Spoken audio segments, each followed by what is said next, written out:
जय माँ भद्रकाली। दोस्तों, बहुत बहुत स्वागत है आपका हमारे चैनल पर। तो मैं आज अपने चैनल तंत्र गुरु जी के माध्यम से केतु रत्न लहसुनिया के बारे में विस्तार से जानकारी आप लोगों को दे रहा हूँ। केतु ग्रह भी राहु की तरह एक छाया ग्रह है और पाप ग्रह माना जाता है। केतु ग्रह अगर आपको नुकसान देने पर उतर जाए तो आपको कहीं का नहीं छोड़ेगा, तहस नहस कर देगा, विनाश कर देता है। तो केतु को शांत करने के लिए ज्योतिष के द्वारा लहसुनिया रत्न धारण करने की सलाह दी जाती है, लेकिन लहसुनिया धारण करने के भी कई विधान हैं। कुंडली का विश्लेषण किए बगैर लहसुनिया रत्न धारण नहीं करना चाहिए। किन किन राशियों को लहसुनिया धारण करना चाहिए और उनको पॉजिटिव एनर्जी प्रदान करेगा। लहसुनिया की पहचान क्या है, किस अंगुली में धारण करना चाहिए, किस समय धारण करना चाहिए और इसमें क्या क्या सावधानियां हैं और लहसुनिया रत्न से क्या लाभ मिलेगा, क्या नुकसान होगा, इन सब बारे में हम आप लोगों के साथ विस्तार से चर्चा करेंगे। वीडियो पर अंत तक बने रहिए और यह चैनल पर पहली बार आए हैं तो चैनल को सब्सक्राइब करके घंटी की बटन दबा लेना ताकि हमारा अगला वीडियो आपको प्राप्त हो और आप लाभ ले सको। केतु के लिए लहसुनिया पहनने की सलाह दी जाती है। इसे संस्कृत में वैदूर्य कहते हैं। व्यापार और कार्य में लहसुनिया पहनने से फायदा मिलता है। यह किसी की नज़र नहीं लगने देता, यह ऊंचाइयां प्रदान करता है तथा शत्रुओं का विनाश करता है। परंतु इसके संबंध में जानकारी लेना बहुत ज़रूरी है। तो सबसे पहले तो ये मैं आपको बताना चाहूँगा कि लहसुनिया रत्न तर्जनी अंगुली में पहनना चाहिए, क्योंकि गुरु की राशि धनु में उच्च का होता है। लहसुनिया सोना या तांबे की अंगूठी में पहनना चाहिए। कुंडली के किसी भी भाव में अगर मंगल, बृहस्पति और शुक्र के साथ में केतु हो तो लहसुनिया पहन लेना अच्छा होता है। कुंडली में दूसरे, तीसरे, चौथे, पाँचवें, नवें और दसम भाव में यदि केतु उपस्थित हो तो लहसुनिया पहनना लाभकारी सिद्ध होता है। हालांकि तीसरे में वर्जित भी माना गया है। कुछ ज्योतिष शास्त्रों के मुताबिक तीसरे ग्रह अगर भाव में है तो वर्जित माना जाता है। केतु त्रिकोण में हो तो अर्थात केतु 1, 2, 4, 5, 7, 9, 10 भाव में हो तो लहसुनिया पहनने से फायदा होता है। केतु सूर्य के साथ हो या सूर्य से दृष्ट हो तो भी लहसुनिया धारण करना चाहिए। केतु की महादशा और अंतरदशा में भी लहसुनिया धारण करना अत्यंत फलदायी माना जाता है। अब इसमें वर्जित क्या है वो मैं आपको बता रहा हूँ। तीसरे और छठे भाव में केतु हो तो लहसुनिया नहीं पहनना चाहिए, वरना नुकसान होगा। इस रत्न को हीरे के साथ कभी नहीं पहनना चाहिए, क्योंकि इससे बार बार दुर्घटना का योग बनता है। लहसुनिया के साथ माणिक, मूंगा, पुखराज, मोती तो कदापि नहीं पहनना चाहिए। दोष युक्त लहसुनिया भी कभी नहीं पहनना चाहिए, जैसा कि गोमेद ये दोष युक्त होता है। कहीं दरार रहेगी या धब्बा रहेगा तो नुकसान देता है। यदि लहसुनिया में चमक न हो तो उसे धारण नहीं करना चाहिए, क्योंकि इससे धन की हानि होती है।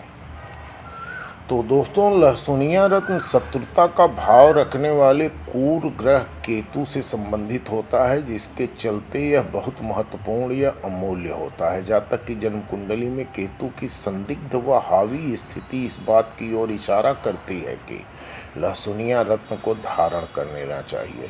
लहसुनिया एक ऐसा रत्न है जो आध्यात्मिक गुणों के लिए जाना जाता है। यह केतु के दोषपूर्ण प्रभाव से दूर करने में मदद करता है और बढ़ती ठंड के कारण शरीर में होने वाली बीमारियों को भी कम करता है।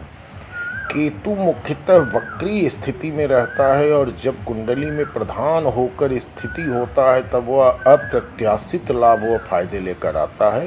केतु मुख्यतः दादाजी, कुष्ठ रोग, किसी चोट या किसी दुर्घटना, भाग्य व भय के मामले में संकेत देता है। इतना ही नहीं, यह ग्रह यात्रा, बच्चों व जीवन में होने वाली आर्थिक स्थिति को भी दर्शाता है।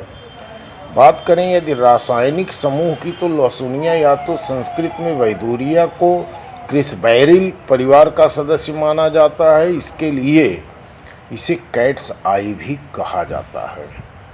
या कई रंगों में होता है, जैसे मटमैला, पीला, भूरा, शहद की तरह भूरा, सेब की तरह हरे रंग में भी उपलब्ध होता है।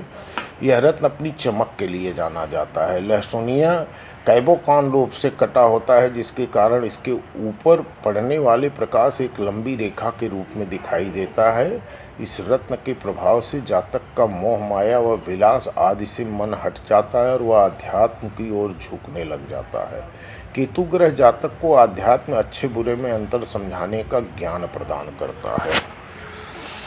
अब मैं लहसुनिया के फायदे के बारे में आपको बता रहा हूँ। लहसुनिया उन जातक के लिए बेहद उत्तम होता है जो शेयर बाजार या जोखिम भरे निवेश कार्य करते हैं। इस रत्न की कृपा से जोखिम भरे निवेश का कार्य कर रहे व्यक्ति का भाग्य चमकता है।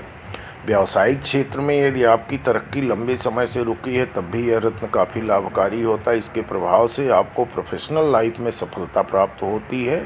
फंसा हुआ पैसा व खोई हुई आर्थिक संपदा को भी वापस लाने में लहसुनिया आपकी मदद करता है। इस रत्न को धारण करने से आप बुरी नज़र के प्रभाव से ही भी बच सकते हैं। केतु जीवन को बहुत संघर्षपूर्ण बना देता है और कड़ा सबक सिखाता है। लहसुनिया केतु का ही रत्न है जो इस चुनौती भरी स्थिति में भी आपको सुख सुविधाओं का आनंद प्राप्त करवाता है। आध्यात्म की राह पर चलने वालों के लिए भी लहसुनिया रत्न लाभकारी होता है। इसको धारण करने से सांसारिक मोह छूटता है और व्यक्ति आध्यात्म व धर्म की राह पर चलने लग जाता है। लहसुनिया के प्रभाव से शारीरिक कष्ट भी दूर होते हैं। अवसाद, लकवा व कैंसर जैसी बीमारियों में भी यह रत्न लाभदायक होता है। लहसुनिया मन को शांति प्रदान करता है और इसके प्रभाव से स्मरण शक्ति तेज होती है और आप तनाव से दूर रहते हैं। तो दोस्तों, यदि किसी चीज़ के फायदे अनेक हैं तो कुछ तो नुकसान इसके जरूर होंगे। कुछ रत्न जो व्यक्ति की जन्म कुंडली की स्थिति ग्रह के साथ यदि मेल नहीं खाते हैं तो उनका बुरा प्रभाव भी पड़ सकता है। इसलिए किसी भी रत्न को धारण करने से पहले किसी योग्य ज्योतिषी से सलाह जरूर लें, तभी खुशहाली व समृद्धि प्राप्त होती है। लहसुनिया से होने वाले कुछ बुरे प्रभाव इस प्रकार हैं। दिल या मस्तिष्क से जुड़े रोग हो सकते हैं। चोट आदि लगने का डर रहता है, जिसके चलते खून ज़्यादा बह सकता है। जननांगों में भी समस्या हो सकती है। पसीना बहुत ज़्यादा निकल जाता है। हर वक्त थकान व मितली जैसा महसूस होता है। स्वभाव में उग्रता आती है और बेफजूल के झगड़े होने लग जाते हैं। यदि आप लहसुनिया धारण करना चाहते हैं तो रत्न का आकार और वजन का चुनाव करते वक्त कई पहलुओं को देखा जाता है। लहसुनिया रत्न को केतु की दशा के वक्त पहनने का सुझाव दिया जाता है। इस रत्न को आजीवन धारण नहीं किया जाता है। बस जब तक केतु कुंडली में गलत स्थान पर स्थित है, केवल तब तक ही इस रत्न को पहनना। इस रत्न का वजन निर्धारित करने के लिए सामान्यतः ज्योतिषी धारणा करने वालों को शारीरिक वजन देखते हैं। उदाहरण के तौर पर यदि कोई 60 किलो का है तो उसे लगभग 6 कैरेट या 6 रत्ती का रत्न धारण कर सकते हैं। तो लहसुनिया हर राशि पर अलग अलग प्रकार से कार्य करता है। तो आइए राशि के हिसाब से आप लोगों को हम समझाते हैं। मेष राशि में यदि आप जातक हैं, यदि इस राशि के जातकों की कुंडली में केतु 5वें, 6ठे, 9वें या 12वें भाव में हो तो उन लोगों को लहसुनिया धारण करना चाहिए। यह पत्थर उनके लिए विशेष उपयोगी होता है। वृषभ राशि के जातकों के लिए यदि कुंडली में आपके 9वें या 11 भाव में स्थित हो तो ही लहसुनिया आप धारण करिए। मिथुन राशि के जातक तब इसको धारण करें जब केतु 9वें, 10वें या 11 भाव में स्थित हो। कर्क राशि के जातक यदि केतु 6ठे, 9वें या 11वें भाव में स्थित हो तब आप इस रत्न का धारण करें। शुरू में इस रत्न को 3 दिन पहनकर जरूर आजमा लें। सिंह राशि के जातक यदि आपकी कुंडली में केतु अष्टम, 9वें और 11 भाव में या फिर किसी संदिग्ध स्थिति में हो तो आपको लहसुनिया रत्न धारण कर लेना चाहिए। रत्न का असर जानने के लिए 1 हफ्ते आप इसको ट्रायल जरूर करें। कन्या राशि के जातक जन्म कुंडली में केतु चतुर्थ, 9वें और 3य भाव में स्थित हैं या फिर केतु हावी हैं तो लहसुनिया रत्न धारण कर सकते हैं।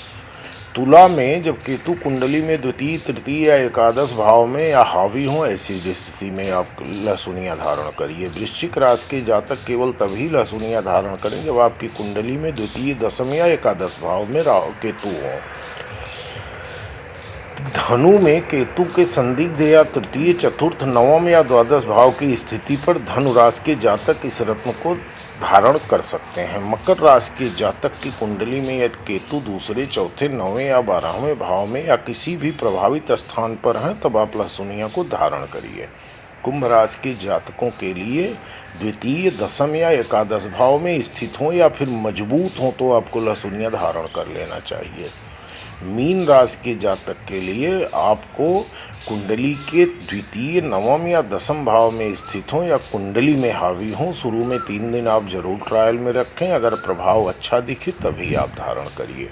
तो दोस्तों, इसी के साथ वीडियो समाप्त कर रहा हूँ। वीडियो पसंद आएगा तो एक लाइक, एक कमेंट जरूर करना, और चैनल पर पहली बार आए हैं तो चैनल को सब्सक्राइब कर लेना ताकि हमारा अगला वीडियो आपको मिले और आप लाभ ले सकें। धन्यवाद। जय मां भद्रकाली।